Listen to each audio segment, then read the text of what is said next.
After a rollercoaster of a season, the sports are safe. We catch up with Tommy Widdrington at the final training session before the last match of the season against Tommy's old club, Salisbury.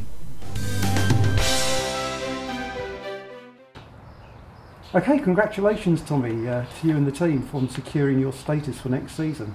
Ever really worried? Well, I was always confident that we could do it, you know. Football isn't played on paper, but the squad that was assembled and that we're here already, I felt were not in a true position. But in saying that, they were where they were. And I think the ultimate thing is that we needed to do something different. It's what a madness to try and do the same things continually and expect different results.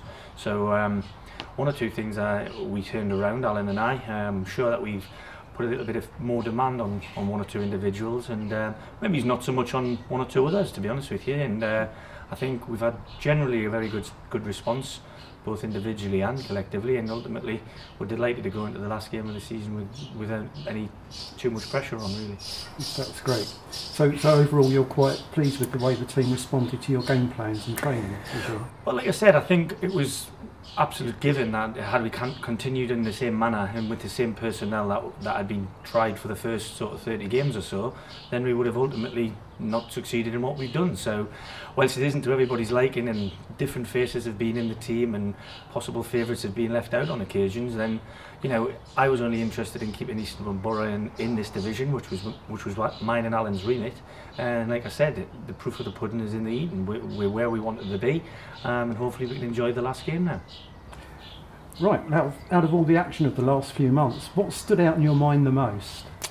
I think there's been lots of things. Obviously the first win that we had way down in Truro, when there was a great following for the distance that they had to travel, was excellent, and I really enjoyed that one.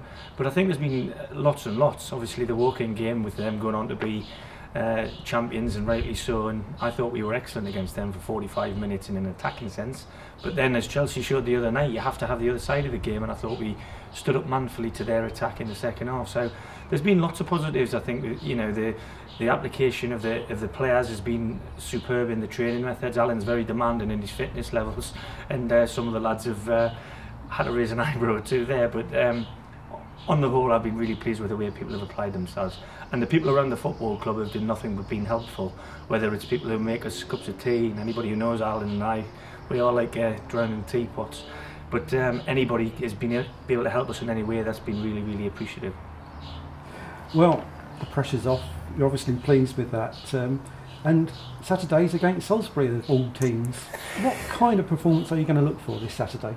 Well, we want to win the game. You know, we try and set up a team to win every game we play. Obviously, that doesn't always happen. But just the fact that I used to work there, and, you know, as a player and then a player coach and a manager at Salisbury, won't mean I don't want to beat them any more than anybody, or any less than anybody that we've played so far.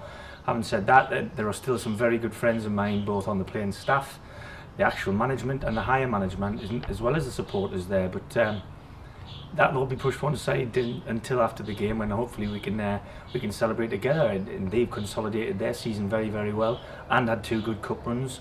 At the end of the day, I think it has to be looked at as a relative success that we stayed in the league.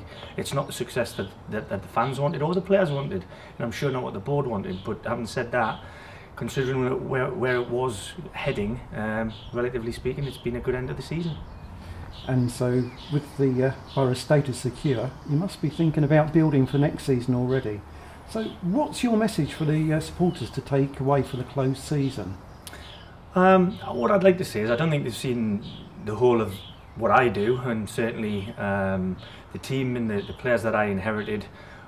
In a lot of ways I was restricted in what I could do in terms of turning things around, because, you know, 90% or 95% of them lads are under contract, and, you know, completely within their rights not to want to move anywhere else. So I'm delighted to have been able to do the job I was given with the tools that were in hand.